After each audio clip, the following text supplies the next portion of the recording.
กราบไหว้สาถวายความเคารพพระรัตนตรัยเจ้าแก้วตันสัมปการเป็นอย่างยิ่ง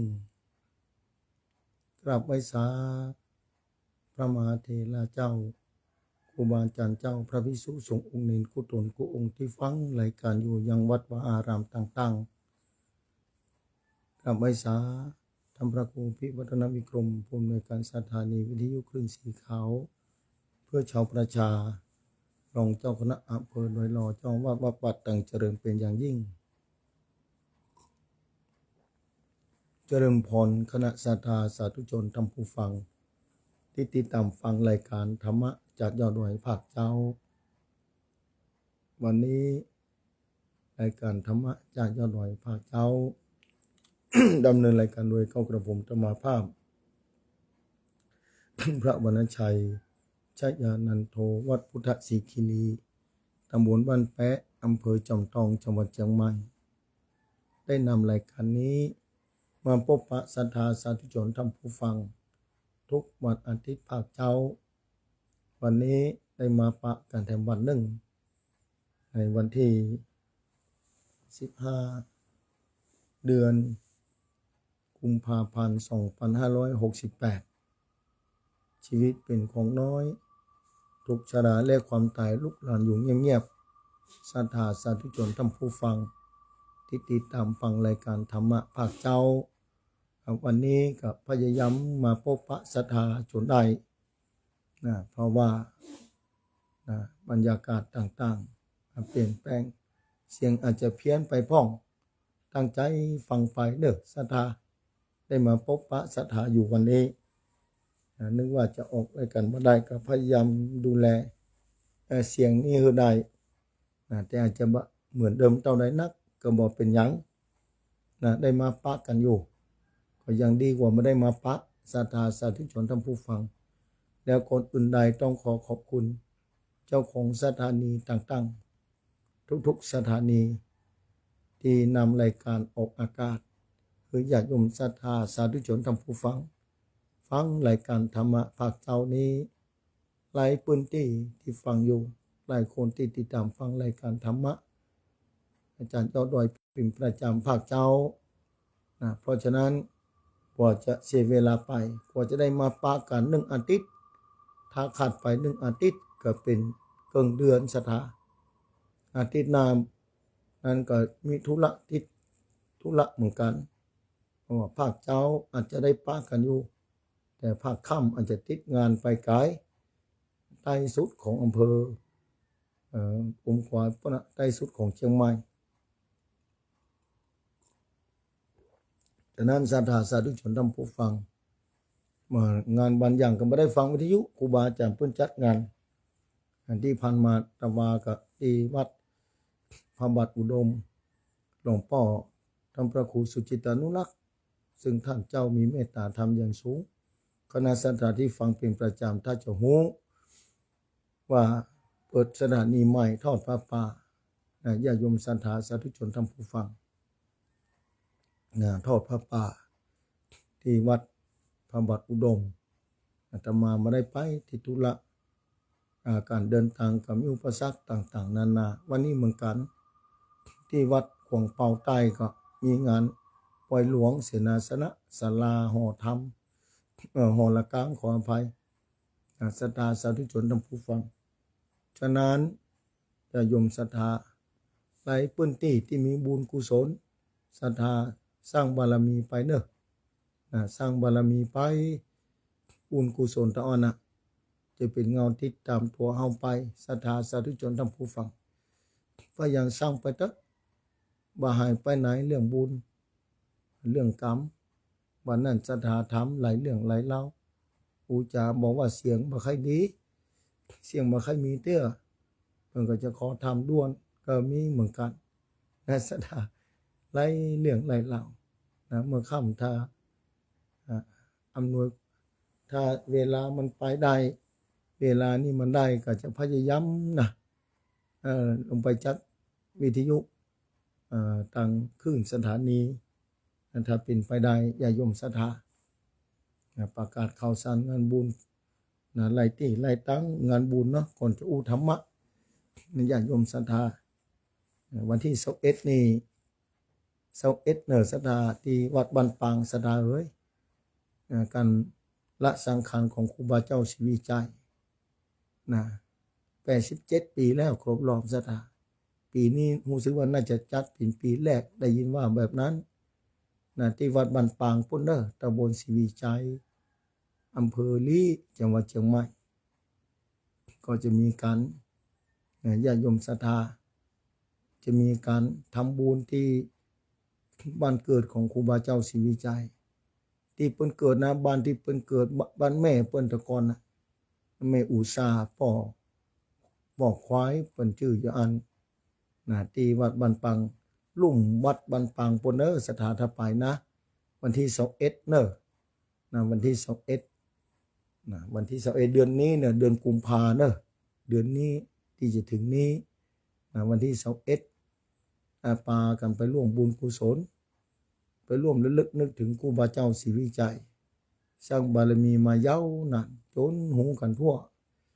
ลาลันนาภาคเหนือภาคใต้ต่างๆที่เคยศรัทธาท่านเจ้าไว้นี่บอกศรัทธาไปก่อนเนาะก่อนจะธรรมะกับญาติโยมศรัทธาสาธุชนท่านผู้ฟังฉะนั้นแล้วศรัทธาสาธุชนท่านผู้ฟังที่ติดตามฟังธรรมะแต่ละที่แต่ละแห่งสร้างบารมีไปเนอะเอาอย่างครูบาเจ้าศรีวิจัยนะท่านเจ้าเป็นสร้างบารมีตลอดนะแม้จะเจออุปสรรคต่างๆนานาก็บ่ย่อท้อนะการทำความดีการจะข้ามวัฏสงสารนั้นอุปสรรคต้องมีแน่นอนอุปสรรคต้องมีเพราะฉะนั้นจะต้องใจปัญญานะต้องใจปัญญาศรัทธาสาธุชนท่านผู้ฟังแล้วศรัทธากระถามนะมีรายการ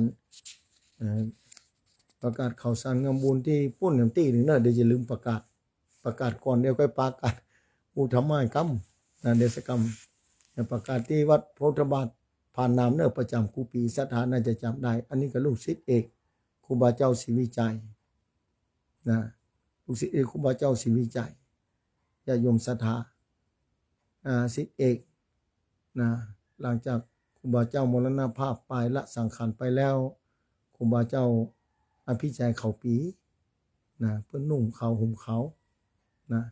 อันนี้งานเปลี่ยนผ้าครูบาประจำปีญาติโยมศรัทธาสาธุชนท่านผู้ฟังนะคนไปกันเป็นหมื่นศรัทธาเฮ้ยไปกันเป็นหมื่นนะแน่นไปหมดนะเพื่อไปกราบไหว้สรีระร่างทิพย์ของครูบาเจ้าอภิชัยเขาปีศรัทธาสาธุชนท่านผู้ฟังวันที่1 ถึง 3เนอะงานมี3 วันด้วยกันนิมนต์พระสงฆ์องค์เจ้ามาเป็นเนื้อนามบุญในวันที่1 2 3ประจำปีธรรมาเองก็เคยไปกินขนมของครูบาเตื้อหนึ่งนะแต่ก่อนไล่เตื้อกันเลยนะไปร่วมทำบุญตลอดนะญาติโยมศรัทธาสันแห่โคตานนี่โอ้ศรัทธานะการแห่โคตานสมัยตัวน้อยๆแต่ก่อนหน้าวัดผาน้ำนั่นนะแดดร้อนจัดนะแห่บ่ายโมงเนอะจำได้ชัดดีแห่โคตานตอนบ่ายเนอะนะครูบาเพิ่นนั่งเสลียงขนนักถ้าจำบ่ผิดจะทำชื่อเป็นป้าน้อยทานะเป็นฟ้อนนำขบวนญาติโยมศรัทธาดีกองใจก็มีญาติโยมศรัทธาแต่ว่ามันบ่ร้อนนะอากาศร้อนจัดแต่ว่าคณะแห่นั้นมันเย็นศรัทธาด้วยบารมีธรรมของครูบาเจ้าอภิชัยเขาปีวันที่1 2 3นะมีหลายอย่างประการญาติโยมศรัทธามีหลายอย่างแล้วก็มีเปลี่ยนภาคครูบาเวลาภาคบ่ายนะศรัทธามีภาคเจ้าภาคบ่ายอย่างที่ศรัทธาเคยไปนะหลายพื้นที่อาจจะบางคนอาจจะบ่เคยไปได้ยินก็ชื่อเจริญพรเรียนเจิญเนอะวันที่1 2 3เปลี่ยนผ้านี่วันที่3เนอะเปลี่ยนผ้านี่วันที่3ศรัทธาสาธุชนท่านผู้ฟังวันที่3 กุมภาวันที่1ก็จะมีการทำบุญใส่บาตรภาคเจ้าเหมือนกันนะศรัทธาเมื่อค่ำจะฟังธรรม1 ผูก นะวันที่1วันที่2ก็นิมนต์พระสงฆ์สังฆเจ้า25รูป25โตนสวดธรรมนิยามณวิหารแก้วพระสัจจะนะแล้วก็พระบาทแห่งเศร้ารูปสวดมติกาบังสกุลวิหารแก้วสัจจะนะเทศน์บรรยายแล้วก็สวดอภิธรรมเศร้าโตนประจำกุปีเนี่ยศรัทธาและวันที่3นี้เป็นวันเปลี่ยนผ้าครูบาญาติโยมศรัทธาเปลี่ยนหัววัด100วัดก่อนหน้าบุญหงหลวงครูบาเจ้าพี่ใจเขาปีหงหลังนี่แหละที่ไปกินข้าวแตนของครูบายังมีอยู่ศรัทธานึกถึงว่าเป็นละอ่อนศรัทธาหลาย10 ปีแล้วศรัทธาสาธุชนทำผู้ฟังนะจำได้อยู่ญาติโยมศรัทธานี่ภาคเจ้านี่พระสงฆ์เสา5รูป25โตนสวดธรรมนิยามวิหารแก้วพระสัจจะนะท่านตมาสะดวกกับไปปากันผู้นั้นปนิมนต์ไว้เหมือนกันเป็นสูงพิธีในภาคเจ้านะญาติโยมศรัทธาท่านอาจารย์เจ้านิมนต์ไว้นะไหลโตนไหลองค์นะภาคใบแห่งนะญาติโยมศรัทธาสาธุชนทำผู้ฟังภาคเจ้า25รูปภาคใบเศร้าโตนนะแต่วันที่4นั้นภาคเจ้าทำบุญตักบาตรถวายเจดีย์ทรายเขาวงกตเพื่อจะมีเจดีย์ทรายด้วยเนสดาเจดีย์ทรายเขาวงกตนะไปร่วมบุญร่วมกุศลญาติโยมศรัทธาเจดีย์ทรายนี่เพิ่นก่อไปก่อเจดีย์ทรายแล้วก็ออกได้บ่ได้ก็บ่ฮู้เด้อญาติโยมศรัทธาออกได้บ่ได้บ่ฮู้ต้องเข้าไปเป็นเขาวงกตเขาวงกตนี่เรื่องของพระเวสสันดรปุณศรัทธาญาติโยมศรัทธาสาธุชนท่านผู้ฟังอันนี้พระพุทธบาทผ่านนามเนื้อศรัทธาโอ้คนไปกันนักผ่ายไข่หารงานบุญคนเป็นหมื่นก็ไปที่หานกันแล้วกันสำหรับบ้านปางนี่เป็นปีแรกเนอะวันที่21เดือนกุมภาเดือนนี้เพิ่นจะจัดงานครบรอบมรณภาพหรือละสังขารของครูบาเจ้าศรีวิจัยวันที่21ที่จะถึงนี้วันที่21ที่จะถึงญาติโยมศรัทธาสาธุชนท่านผู้ฟังที่วัดบ้านปังตำบลศรีวิจัยอำเภอลีพระสงฆ์หลาย10 ตนที่นิมนต์ไว้อันนี้เป็นลูกศิษย์ของหลวงพ่ออนันต์นันโทปุ้นวัดพระธาตุแสงแก้วอำเภอดอกคำใต้ปุ้นมาร่วมเป็นเจ้าภาพมาได้นึกถึงครูบาเจ้ามีอเนกอนันต์กับคนเมืองเหนือล้านนาเป็นเนื้อนาบุญอันยิ่งใหญ่ฉะนั้นแล้วเจริญพรเรียนเชิญศรัทธาสาธุชนท่านผู้ฟังที่ได้ยินข่าวนี้ไปร่วมบุญกันได้ไปร่วมบุญกันศรัทธามีหลายงานอยู่ศรัทธาและประชุมเพลิงวันที่21วัดหนองศูนย์ปุ้นวัดหนองศูนย์ตำบลหนองป่าสวายอำเภอบ้านหงส์ลำพูนอันนี้ประชุมเพลิงงานปล่อยล้อศรัทธาสาธุชนท่านผู้ฟังวันที่21ได้จะประกาศขึ้นละเอียดแห่งกรรมหนึ่งรอเมื่อค่ำกรรมหนึ่งเดี๋ยวจะอู้ธรรมะเวลามันจะเลยไปก่อนเนาะมีหลายงานอยู่กัลยาณิวัฒนาก็มีงานเหมือนกันวันที่3ตรงกันแล้วหลวงพ่อทำพระครูปฏิพันธ์ธรรมเทศหลวงปู่เฮาก็จะยอดชัดจะยอดจ่อฟ้าที่พระธาตุจอมเพาะญาติโยมศรัทธาที่อำเภอเวียงป่าเป้าหลวงปู่ครูบาดอยทำพระครูปฏิพันธ์ธรรมทินศรัทธาสาธุชนท่านผู้ฟังมีโอกาสว่างก็ไปร่วมบุญกับท่านเจ้าเด้ออายุ70-80ปลายแล้วศรัทธา70ปลายยังแข็งแรงออกอากาศได้อยู่ไม่ใช่ธรรมดาเด้อออกเผยแผ่พระพุทธศาสนาใจฮักแต่หลวงปู่เฮานี่เพิ่นจะยกจ่อฟ้าญาติโยมศรัทธาที่ซ่อมแซมไปแล้วฉะนั้นเจริญปอนเด้อที่อำเภอเวียงป่าเป้าวัดพระธาตุจอมเพาะฮู้กับท่านเจ้าเป็นใจดีซะนะใจดีแท้ๆพบป้าแล้วก็เพิ่นก็โอ้จาม่วนหวานโอ้ไปงานเพิ่นตลอดแต่คราวนี้จะได้ไปที่พระพุทธบาทผ่านน้ำศรัทธาเพิ่นนิมนต์ไว้เพราะฉะนั้นอาจจะร่วมโฮมไปที่ทำพระครูหลวงปู่ครูบาดอยเดี๋ยวอู้จากธรรมะที่ญาติโยมศรัทธา สนทนาธรรมมาก็เป็นเรื่องที่ดีศรัทธาพบปะการภาคเจ้าอากาศยังหนาวอยู่เนอะพุทธสิกิรีนะตอนเจ้านี่คนแจ้งอย่าโยมศรัทธาอากาศหนาวเนอะหลายที่อาจจะหนาวถ้าบนเขาบนดอยนี่ผ่านว่าฝนจะตกวันนั้นประกาศข่าวมาตกซะครับอย่าโยมศรัทธาหลายพื้นที่ที่อากาศหนาวอยู่นี่ฉะนั้นอย่าโยมศรัทธาสาธุชนทั้งผู้ฟังอู้กันเรื่องกรรมเรื่องเวรเรื่องนี้แหละพุทธศาสนาไปนับถือพุทธศาสนาถ้าบ่เชื่อเรื่องกรรมเรื่องเวรอันนั้นบ่ใจเจ้าพุทธเป็นแน่แท้ไผเชื่อเรื่องกรรมเรื่องเวรนี่เป็นเรื่องเจ้าพุทธเป็นของเจ้าพุทธเฮาเชื่อเรื่องของกรรมมีจริงจากก่อนมีจากหน้ามีอันนี้เป็นคนที่ถือพุทธแท้คนที่ถือพุทธแท้และคนที่เชื่อแบบนี้เฮาสามารถอยู่ใกล้เพิ่นได้เป็นจะได้วันนั้นศรัทธาธรรมก็ถ้าใครเชื่อเรื่องบุญเรื่องกรรมเรื่องจัดหน้าจัดก่อนมีมาแล้วจัดหน้าจะมีอยู่ถ้ายังตัดกิเลสบ่สุดบ่เสี่ยงอนุสัยกิเลสยังหลงเหลือต้องเวียนไปเวียนมาในวัฏสงสารจนกว่าจะข้ามวัฏสงสารได้ด้วยปัญญาสัจธรรมที่องค์พระสัมมาสัมพุทธะได้ตรัสรู้ต่ออันศรัทธาอันนี้เป็นแบบนั้นแล้วก็ชีวิตนี่ก็เป็นปริศนาศรัทธาทุกชีวิตเป็นปริศนาแท้ๆโยมศรัทธาเรื่องบุญเรื่องกรรมเป็นสิ่งที่พอบาหารท่านอาจารย์วันนั้นศรัทธาธรรมะเป็นที่สิ่งพอบาหารแม่แล้วบอก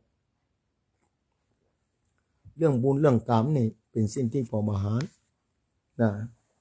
แล้วถ้ามาคิดไปแล้วก็เป็นสิ่งที่น่ากลัวเหมือนกันไอ้ที่พอบาหารเป็นสิ่งที่น่ากลัวที่หันแล้วนะพอมันแจ้งศรัทธาอย่างเดินทางเนี่ยศรัทธาลองคิดพอถ้ารับตาเตียวก็มืนตาเตียวนี่อันอย่างจะปลอดภัยกว่ากันรับตาเตียวกับมืนตาหรือลืมตาเตียวเนี่ยศรัทธาลองคิดเอาชีวิตก็เหมือนกันในวัฏสงสารนี้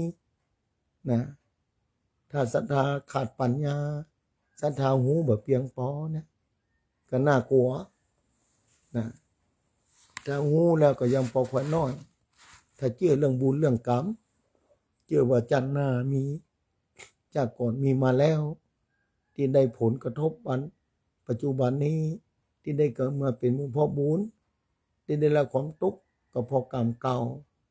ถ้าเกิดแบบนี้ศรัทธาสาธุชนทั้งผู้ฟังนี่อันนี้เป็นคำคิดของคนชาวพุทธเอาศาสนาอื่นอาจจะบ่มีว่าเกิดแบบนี้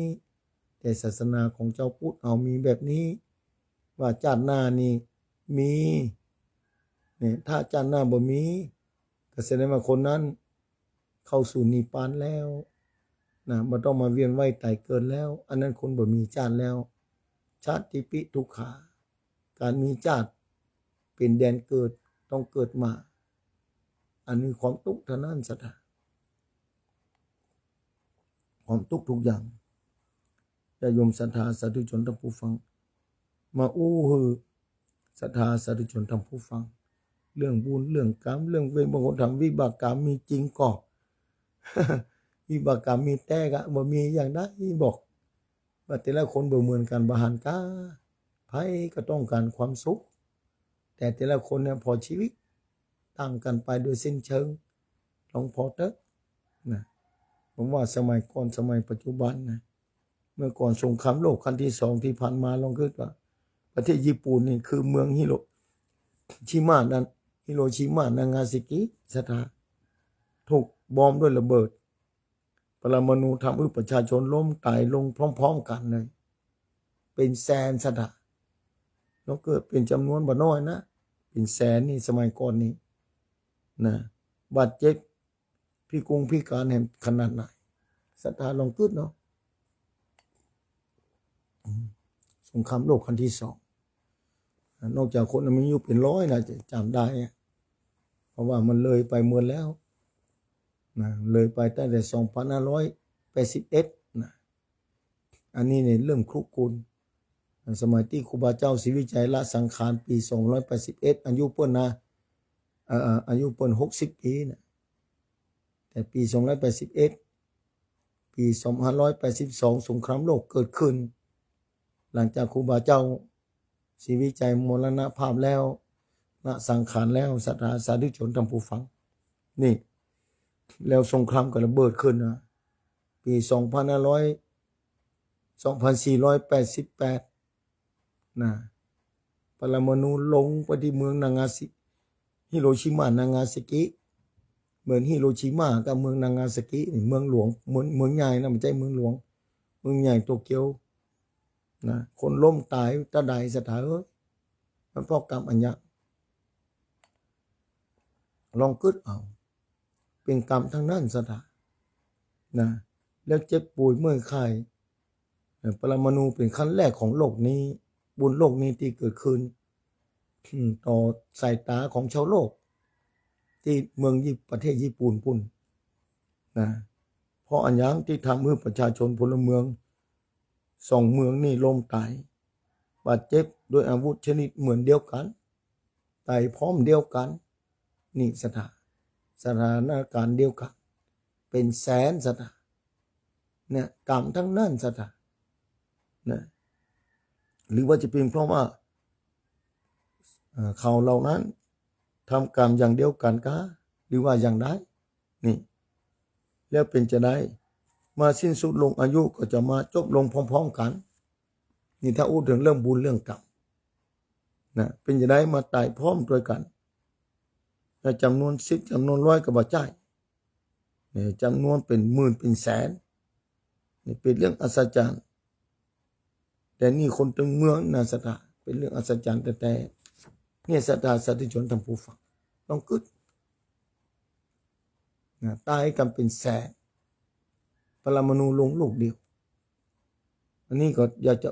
ศรัทธาฟังวันนั้นมีโยมมาทำเรื่องกรรมเรื่องเวรมันเป็นจะได้มันเป็นเรื่องอาจินตายเหมือนกันเลยศรัทธาเป็นเรื่องจินตายว่าตายแล้วไปไหนไปอยู่ที่ไหนอย่างใดอย่าโยมศรัทธามาฟังมาได้เรื่องของกรรมนี่มันเป็นจะได้เรื่องบุญเรื่องบาปที่คนทำแล้วยังเบิกส่งผลเรื่องมันอยู่ที่ไหนนี่อันนี้คนทำนะมันเป็นจะได้ท่านอาจารย์กรรมที่ทำแล้วมันไปอยู่ที่ไหนนี่คนถามวันนั้นควรจะมาซะหน่อยสดาควรจะมาซะหน่อยนะว่ามันไปอยู่ที่ไหนท่านอาจารย์กรรมที่ทำแล้วนะ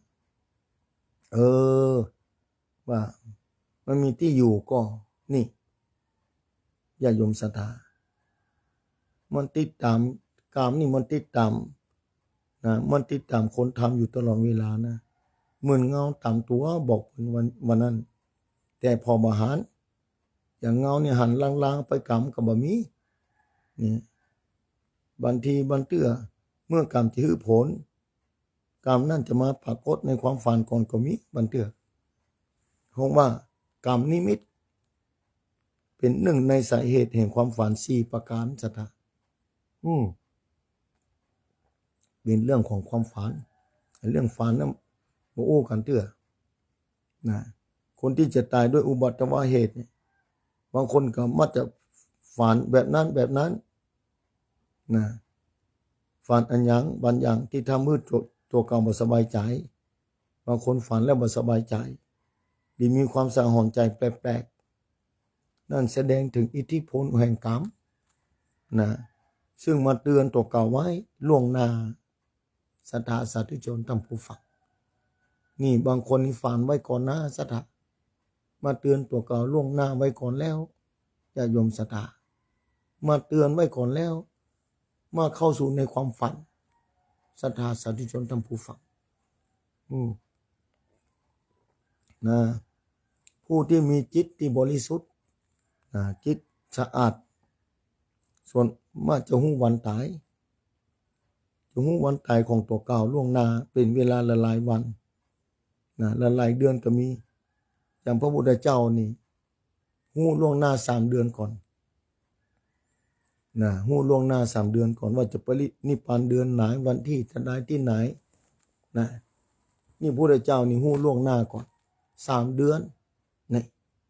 จะโยมศรัทธาครูบาอาจารย์ตะกอนไล่ตนเหมือนกันที่บอกลูกศิษย์ไว้ว่าเดือนหน้าหรือว่าวันที่นั่นที่นี่จะต้องจากโลกนี้ไปเนอะศรัทธาสาธุชนทำผู้ฟังลองกึดพอเนี่ยความสะอาดของจิตสามารถพออย่างได้หารได้หลายๆประการถ้ามาพิจารณาถึงธรรมชาติบางอย่างเขาตัดนี่เล่าให้ฟังคนที่ทำวันนั้นน่าจะฟังธรรมะอยู่นะพระเจ้าน่าจะฟังได้เพราะว่าอยู่ในพื้นที่ที่จะฟังได้นะคือว่านะมีแต่บางสถานีพระเจ้าอาจจะไปบ่ถึงนะพิจารณาถึงธรรมชาติทำมาเปรียบเทียบกับธรรมชาติหรือฟังว่าต้นไม้มีหน่วยเนี่ยอย่างมะม่วงเป็นต้นเนาะเอามะม่วงมาเป็นตัวอย่างเมื่อยังบ่ออกดอกออกหน่วยเตื้อมันไปอยู่ที่ไหนหน่วยมันนะถ้าถามแบบนี้ศรัทธาลองขึ้นพอลองขึ้นมะม่วงนะถ้าว่ายังบ่มีหน่วยเนี่ยมันไปอยู่ที่ไหนเมื่อมันจะออกหน่วยเนี่ยเตื้อหนึ่งปีหนึ่งนี่ปีหน้ามันจะต้องออกแถมอย่างปีนี้มะม่วงจะออกหน่วยแล้วเนี่ยปีหน้าก็จะออกแถมนะจะออกนักออกน้อยมาเต้ากันนะจะออกแถมปีนั้นจะไปแล้วปีหน้าหน่วยมันจะไปอยู่ที่ไหนอย่างปีนี้เหมือนกันนะวันที่ออกดอกเต็มหมดแล้ววันที่กำลังออกมะม่วงออกดอกเต็มหมดนะแล้วหน่วยที่ไหนกิ่งไหนพ่องหน่วยจะนักจะน้อยไผก็บ่ฮู้ว่ามะม่วงมันจะอยู่ที่ไหนหน่วยมันจะเป็นอย่างไรมันจะไปอยู่ตั้งใดนี่สาธุชนท่านผู้ฟังหน่วยมันจะอยู่ที่ไหนนี่ต้นมะม่วงนะเรื่องมะม่วงนี่เรื่องมะม่วงก็อย่างใดยกตัวอย่างคือศรัทธาฟังเรื่องของกรรมผู้สร้างกรรมก็อย่างเดียวกันศรัทธากรรมเก่ากรรมใหม่กรรมเก่ากรรมใหม่ศรัทธามันก็มะม่วงนี่แหละสร้างกรรมมันไปอยู่ที่ไหนวันหน้ามีคนถามว่ากรรมที่ทำไปแล้วมันไปอยู่ที่ไหน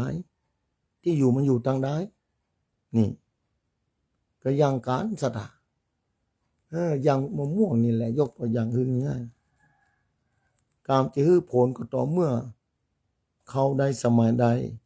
มันสุกงอมเต็มที่แล้วอย่างมะม่วงถ้ามันสุกงอมเต็มที่แล้วคนบ่ต้องไปซอยต้นมันนะไม่ต้องเอาไปไม่เซาไปซิลงมามันโลนคนเดียวศรัทธาถ้ามะม่วงมันสุกแล้วนะโลนคนเดียวศรัทธามันโลนคนเดียวของเปิ้นนี่มะม่วงถ้ามันสุกงอมแล้วกรรมดีกรรมชั่วก็เหมือนกันกรรมดีกรรมไม่ดีศรัทธาเหมือนเดียวกันนะไม่ได้ส่งผลแล้วก็ผ่านพ้นไปไม่ใช่ไม่ได้ส่งผลแล้วมันก็ผ่านพ้นไปไม่ใช่แต่จะส่งผลอยู่เสมอจนกว่าจะหมดแรงของมันแรงกรรมนะจนกว่าจะหมดแรงของมันเหมือนมะม่วงส่งผลกุผีนั่นน่ะหน่วยมีกุผีมีหน่วยกุผีนั่นน่ะมีหน่วยกุผีบางปีก็น้อยบางทีแก่นบางปีก็นักบางปีก็ดกน่ะศรัทธาจนกว่ามะม่วงนั้นจะล้มตายไปมะม่วงนั้นถ้าต้นนั้นมันตายไปแล้วบ่มีหน่วยละมันแห้งไปละตายไปละนี่กรรมก็เหมือนกันนะกรรมเหมือนกันที่ศรัทธาสร้างไว้แต่ละคนแต่ละชีวิตในโลกนี้ไม่ใช่เฉพาะมนุษย์นะสัตว์น้อยสัตว์ใหญ่ในป่าในดงที่เฮาบ่เคยหันบ่ฮู้สัตว์ที่เคยหันเคยฮู้อยู่ใกล้เฮาก็เป็นชีวิตทั้งนั้นศรัทธาต้องเวียนไปไต่เกิดนี่มันเป็นแบบนั้นอย่าโยมศรัทธาอย่างนั้นนะอย่างศรัทธาสาธุชนอย่างคนที่สร้างกรรมลงไปแล้ววิบากกรรมจะสั่งสมอยู่ในจิตของคนคนนั้นของตัวเก่าเมื่อสั่งสมนักเข้า นะนักเข้านักอะไรถึงเวลาวิบากกรรมที่จะส่งผลนะชะตาสาธุชนจะส่งผลคือเตื้อหนึ่งก่อนจะส่งผลคือศรัทธาส่งผลคือเตื้อหนึ่งก่อนสมมุติว่ากรรมบดีเนี่ยวิบากนี่คือผลของต้นหน่วยอย่างหน่วยมะม่วงนะวิบากกรรมของกรรมเนี่ยกรรมที่บดีเนี่ยที่มีอยู่ในจิตในใจจะต้อยเงาคนที่ตายไปแล้วเนี่ยก็มีดีกับบดีเนี่ยเป็นเงาติดตะไปกู้ภพกู้ชาติศรัทธาแต่กรรมนี่แหละจะติดอยู่ภายในจิตใจจะเป็นสิ่งบันดาลโดยจูงใจให้คนคนนั้นอู้กากึดกาทำสิ่งใดสิ่งหนึ่งมันจะ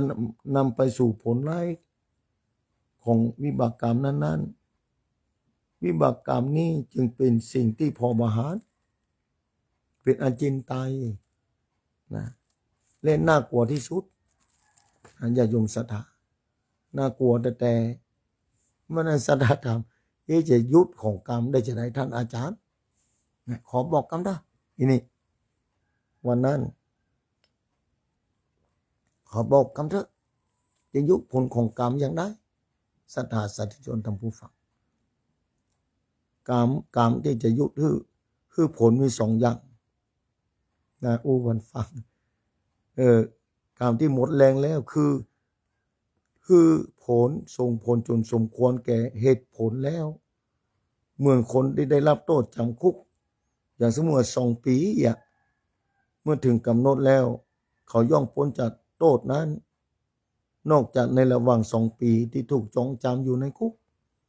เขาทำความดีอาจได้ลดโทษมาเรื่อยๆนี่ในการฮื้อผลของกรรมก็ทำนองเดียวกันศรัทธาโดยปกติธรรมดามันฮื้อผลจนหมดแรงนอกจากเวลาที่กำลังฮื้อผลอยู่นั้นคนเฮาคนนั้นน่ะมนุษย์ก็ดีคนเฮานี่แหละบุคคลคนนั้นทำชั่วนักขึ้นกรรมบดีมันก็จะรุนแรงนักขึ้นแต่ถ้าคนคนนั้นทำดีนักขึ้นผลที่บดีวิแหมวิบากกรรมก็จะอ่อนกำลังลงไปเตื้อน้อยเหมือนกันเนี่ยศรัทธาสาธุชนทำผู้ฟังเมื่อเดียวกันบางคนก็ต้องฟังมาไหว้พระสวดมนต์ภาวนาสบายบางคนก็ฟังทำความดีบางคนก็สืบจัดตาพ่องบางคนก็ไปทำบุญใส่บาตรฟังแต่ละกว่ากรรมจะมาถึงที่บดีฟังเฝ้าทำความดีบางคนกำลังส่งผลอยู่เนี่ยอย่างคนบ่สบายเนี่ยศรัทธาจหารฟังไปทำบุญสุนทานไปสร้างบารมีที่หันที่นี่เนี่ยญาติโยมศรัทธาอันเนี้ยกรรมมันจะหมดแรงไปกรรมหมดแรงบอกเพิ่นฟังกรรมมันจะหมดแรงไปโยมบอก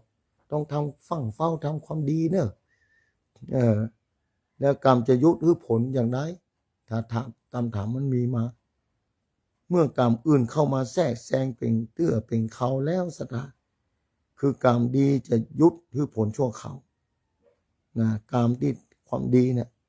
พอกรรมมันจะมาแทรกแซงกรรมที่บดีเมื่อคนทำบดีเนี่ยนักเข้าก็เปิดโอกาสให้กรรมที่บดีที่มีกำลังนะจะฮื้อผลก่อนพอ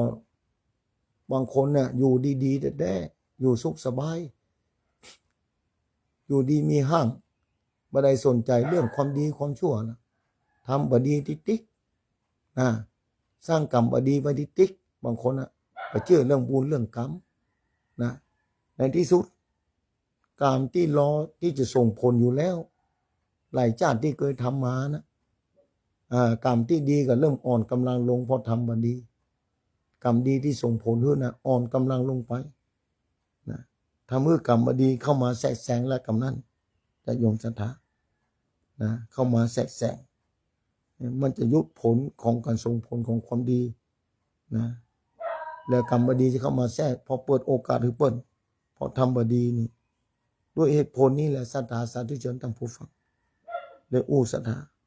ฉะนั้นเรื่องกรรมเรื่องสังสารวัฏในวัฏสงสาร มีความสัมพันธ์กันอย่างใกล้ชิดสถาเพื่อให้เข้าใจเรื่องของกรรมโดยตลอดสถาฟังนะต้องกันเรื่องวัฏฏะสงสารตัวเมื่อมีวัฏฏะสงสารสังสารวัฏนี้คือการเวียนว่ายตายเกิดก็ต้องเสาไปหากรรมดีกรรมบดีในอดีตถึงจะสมบูรณ์แบบเนี่ยสถาต้องเสากลับไปถ้าถึงวัฏฏะสงสารเนี่ยญาติโยมศรัทธาสาธุชนท่านผู้ฟังที่ฟังธรรมะภาคเจ้าอยากจะเล่าให้ศรัทธาฟังแบบนั้นเพราะมีคนถามมากรรมที่มีผลต่อเนื่องผู้อื่นกรรมเนื่องกับคนอื่นมันอย่างไรบางทีปัญหาถ้าพิจารณาเนี่ยคือความดีความชั่วความบริสุทธิ์บริสุทธิ์มีเฉพาะตนหรือคนอื่นทำเพื่อหาบริสุทธิ์หรือเศร้าหมองได้ครับนี่สมองถ้าความดีความชั่วภายธรรมภายใดความบริสุทธิ์บริสุทธิ์เป็นเรื่องเฉพาะตนเนื้อสัตว์นะคนอื่นจะทำบริสุทธิ์บ่ได้แล้วเป็นจะได้เล่าบางคนทำเมื่อมารดาบิดาพ่อแม่เป็นคนดีลูกหลานได้รับเกียรติได้รับความยกย่องได้รับความนับถือโดยนี่แต่พ่อแม่มันบ่ดีนี่ถ้าถึงนะถ้าพ่อแม่ดีลูกหลานก็จึงมีผลดีไปโดยพ่อยังนี่บางคนจะถามบางคนพ่อแม่ดีลูกบ่ดีนี่บ่เลอะสะดาเป็นจะได้บางคนพ่อแม่ดีลูกก็มีความดีได้รับการยกย่องนับถือพ่อแม่เมื่อพ่อแม่บ่ดีตระกูลบ่ดีเป็นจะได้ลูกหลานถึงได้รับอัปยศลูกหลานก็บ่ดีเหมือนกันก็มีมันหลายเรื่องหลายราวสถาหรือเนื่องจากความมั่งมีก็ยากจนก็ความทุกข์ความจนก็จึงมั่งมีหรือยากจนไปด้วยกันจึงยากจนไปจึงทุกข์ไปด้วยกันนี่ศรัทธาสาธุชนทั้งผู้ฟังเป็นแบบนั้นอยากจะศรัทธาฟังนะถ้าเป็นอย่างที่ว่าความบริสุทธิ์อาจจะไปสีกันได้คะความบริสุทธิ์อาจจะประกาศยกมือกันได้คะจะโยมศรัทธาทุกอย่างมันมีที่ไปที่มาถ้าเป็นอย่างที่ว่าน่าจะขัดแย้งกับพระพุทธศาสนาถ้ายกมือกันได้ความดีกับความบดีเนี่ยศรัทธาขัดแย้งกับคำสอนของพระพุทธเจ้าสุทธิอสุทธิปัจจตังจะโยมศรัทธานะสุทธิอสุทธินันโยอัญญังวิโสทะเยถ้าว่าจำประเภทนะความบริสุทธิ์หรือความบริสุทธิ์เป็นของเฉพาะตนคนอื่นจะทำนะคนอื่นจะทำบริสุทธิ์บ่ได้อย่าโยมศรัทธาเพราะฉะนั้นอย่าโยมศรัทธาสาธุชนทั้งผู้ฟังตัวเก่าทั้งนั้นแหละทำด้วยตัวเก่าเป็นผู้ที่สร้างตัวเก่าเป็นผู้ที่ทำเกี่ยวเนื่องกันเพราะกรรมร่วมทั้งนั้นศรัทธาพระเจ้าว่าความบริสุทธิ์หรือบริสุทธิ์เป็นของเฉพาะตนพาให้คนอื่นจะเขาบริสุทธิ์บ่ได้ความบริสุทธิ์ยื่นมือกันบ่ได้ความบริสุทธิ์ยื่นมือกันบ่ได้นะความบริสุทธิ์ยื่นมือกันบ่ได้นะความชั่วยื่นมือกันบ่ได้ของภายของมันกรรมของความชั่วนะยกมือกันบ่ได้คนนั้นไปทำบ่ดี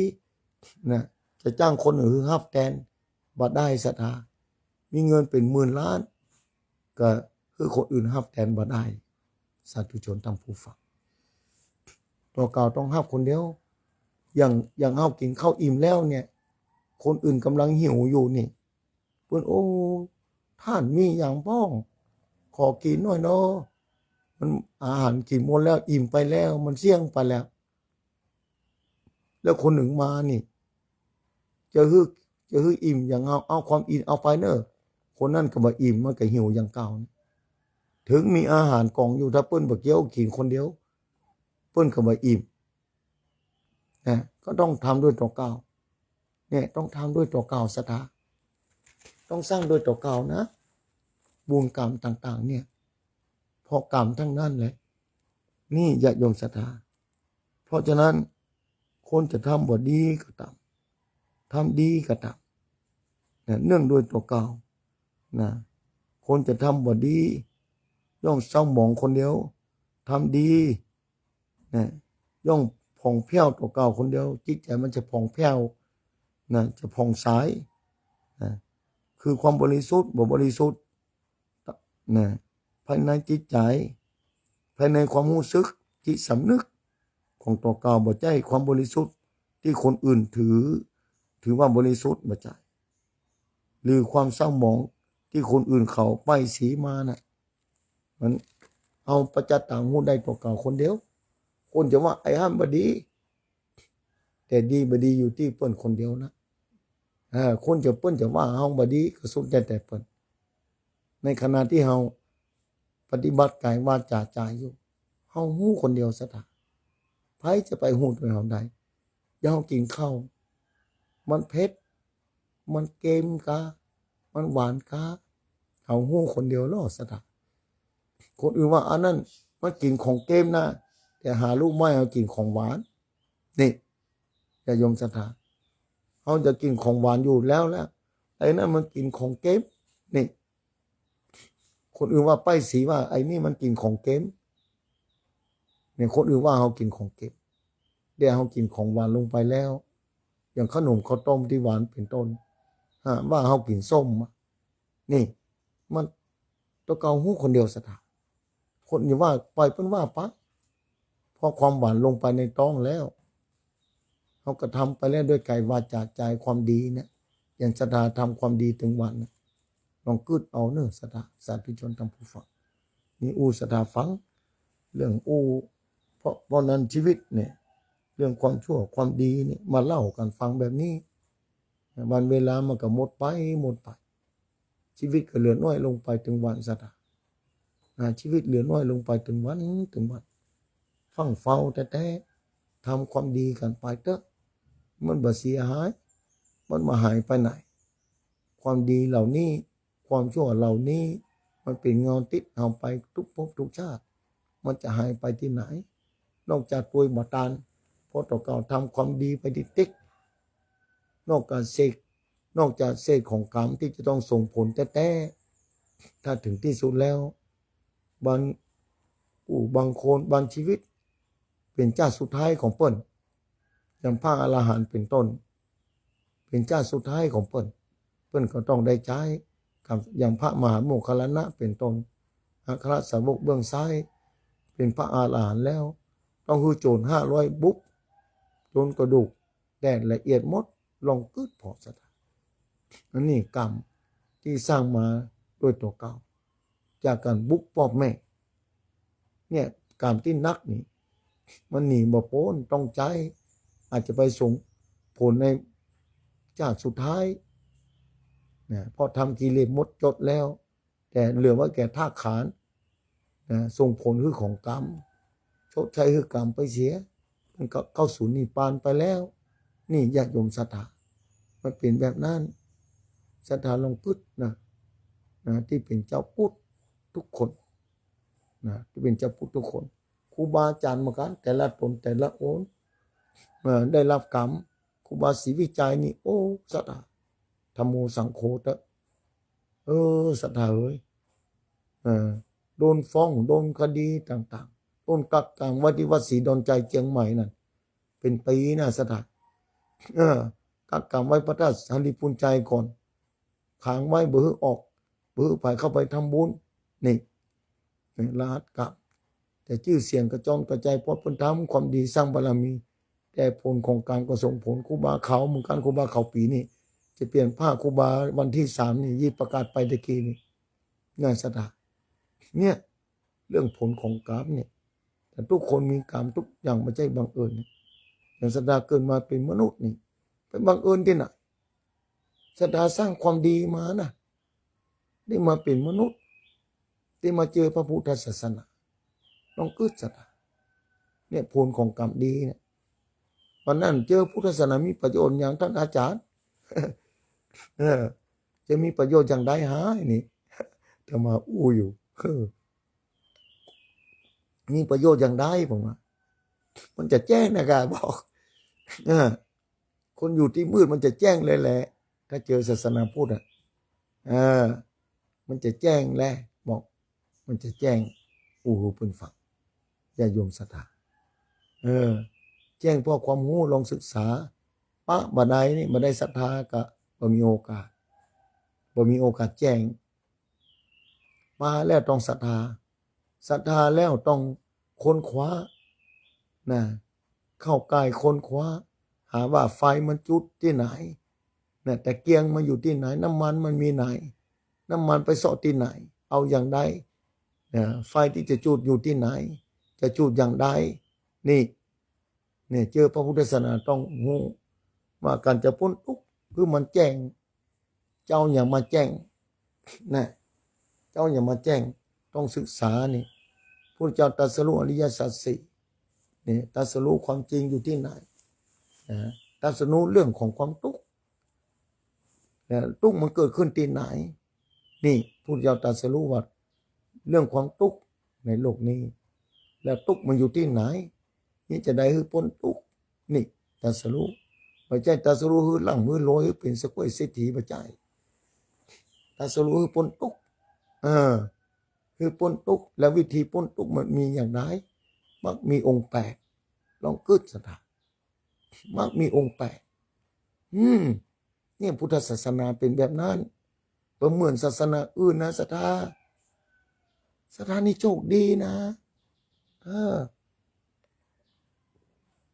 ศรัทธาเป็นผู้ที่โชคดีมหาศาลได้เจอพระพุทธศาสนา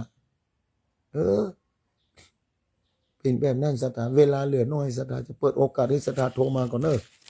นะเดี๋ยวมาค่ำถ้าสามารถลงไปได้ก็จะไปจัดรายการนะจะพยายามเมื่อได้พวกพระศรัทธาอย่างวันนี้นึกว่าจะจัดมาได้แล้วพอฟังพอเสียงนี่ศรัทธาคงหูเพราะอย่างนี่ร่างกายของแต่ละชีวิตนั้นมันต่างกันไปบางครั้งปกติดีบางครั้งก็บอกปกติอย่างการเดินทางมันเตือนชีวิตของชีวิตเนี่ยอย่างเดินทางขับรถขับลาเหมือนกันมันตีกับถนนลาดเลียบบางครั้งมันเตือนไปป้าใส่เป็นลุงเป็นบ่อถนนลาดยางแต่ยังเป็นลุงเป็นบ่อได้กึดพอถ้าพอใจเหมือนนะทำให้เป็นลุงเป็นบ่อนี่ชีวิตเหมือนกันสัตว์ฉะนั้นแล้ว089262499นะศรัทธาสาธุชนทั้งผู้ฟังนะภายพ้องให้มาแจ้งผลการรับฟังนะแจ้งมาได้เจ้านี่ฟังธรรมะเป็นจะได้ป้อง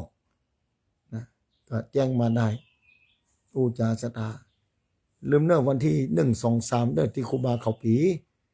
นะวันที่21นี่ที่วัดบ้านปางเนอะนะงานมรณภาพหรือละสังขารของครูบาเจ้าศรีวิจัยวันที่21ศรัทธาที่วัดบ้านปาง87 ปีนะครบรอบมรณภาพของครูบาเจ้าศรีวิจัยละสังขารศรัทธาตั้งแต่ปีพศ2581นะมรณภาพแล้วสงครามเกิดพอดีพศ2482ศรัทธาสงครามเกิดพอดีนะสงครามมาสิ้นสุดลงที่2488ประชุมเพลิงครูบาศรีวิจัย2489เนอะศรัทธาที่วัดจามเทวีวัดจามเทวีเมืองละพูนเนอะเพิ่นเอาสรีระร่างครูบาศรีวิจัยจากบ้านปางลากขึ้นมาที่เมืองละพูนเพชรเอารับสายคอนเนอร์ศรัทธาเนอะเอาเจริญพรเจ้ากับภาษาเจ้าท่านพระอาจารย์แม่คำนวณกาอยู่ดีมีสุขนะแม่เนอะเจ้าทั้งเสียงพระอาจารย์ละน่าได้หันใจเนาะเป็นวัดนาอาทิตย์หนึ่งละเจ้าหาเร็วๆนะเจ้าเนอะขอบคุณอนุโมทนาเนอะเจ้ากับภาษาเจ้าสาธุเอาวันดินดำปุ่นเนอะนี่เมืองปานจังหวัดลำปางปุ่นเนอะอำเภอเมืองปานจังหวัดลำปาง แสดงว่าฟังอยู่สถานีไปถึงปูนไล่ตี้บางเจ้าก็พดจังหวัดน่านปูนป้อนันประเสริฐเพิ่นจะแจ้งรายการมาโทรมาฮื้อส่งหูเสียงนะไล่ปื้นตี้เจียงไฮ้ก็ได้นะบางจุดส่วนบันตี้ญาติโยมศรัทธานะโทรเข้ามาฮื้อผลกำรับฟังได้นะ08926249999อันนี้ส่งมานะภาคเจ้านะบางคนก็เก่งใจ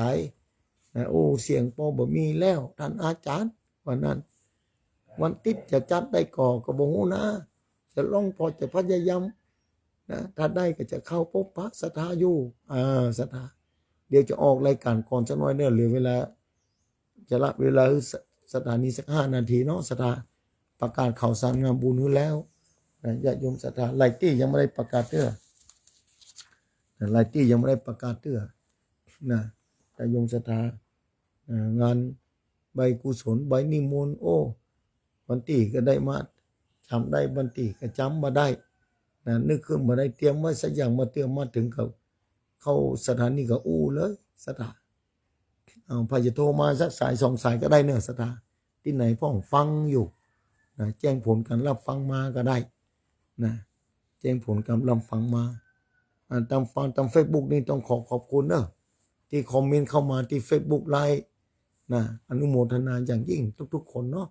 คืออยู่ดีมีสุขเนอะศรัทธานะมีความสุขทุกคนปากกล้วยเหมือนกันเนอะบ้านปากกล้วยนี่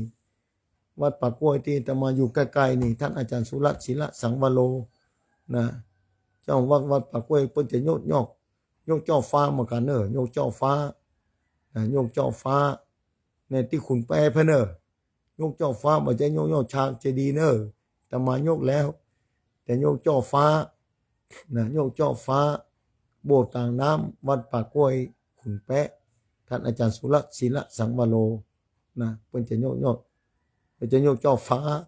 นะภายแค่มาร่วมบุญก็เจริญพรเรียนเจอเนอะเลยอาตมาไปแหม6 กิโลก่อนนะเลยอาตมาไป6 กิโลเนอะไปเพิ่นถึงเขียนไว้หั่นนะถนนดีศรัทธาถนนอย่างดีเนอะมาร่วมบุญกุศลกันได้นะโยกเจ้าฟ้าวัดปากกล้วยนี่เมื่อนานเหมือนกันเป็นวัดห่างเก่าเนอะเพิ่นท่านอาจารย์สุรัตน์ไปบูรณะเสริมสร้างไกลเป็นวัดน่าร่มรื่นสถานที่ร่มรื่นเจริญพรเรียนเชิญศรัทธาเอาละภาคเจ้าศรัทธาประกาศโทรมาแล้วเข้าใจนะเข้าใจศรัทธาประกาศโทรมารบกวนว่าเป็นอย่างเนอะศรัทธาเดี๋ยวจะนำรายการนี้ออกรายการก่อนเมื่อข้ามค่อยปากันแห่งกรรมหนึ่งจะพยายามรักษาเสียงไว้แบบนี้นะศรัทธาเดี๋ยวปากันมาข้ามนอศรัทธาเนาะถ้าว่าเป็นไปได้นะเจ้าวันนี้ต้องขอบคุณสถานีทุกๆสถานีอำนวยอวยพรคือศรัทธาสาธุชนท่านผู้ฟังที่ติดตามฟังรายการธรรมะภาคเจ้าญาติโยมศรัทธาติดตามฟังรายการภาคเจ้าทุกคนที่มาติดตามก็ตามมาได้มาตามฟังก็ดีนะคืออยู่ดีมีสุขปราศจากโลกาพยาธิคืออยู่เย็นเป็นสุขมีความสุขมีความสวัสดีมีความเจริญรุ่งเรืองสุขกายสุขใจมีปัญญาเข้าใจสัจธรรมของพระสัมมาสัมพุทธเจ้านะมีโอกาสนะได้คำวัตาสงสารตราบใดยังอยู่เขตวัตาสงสารคำว่าบ่มีในปัจจัยทั้ง4จะได้เกิดขึ้น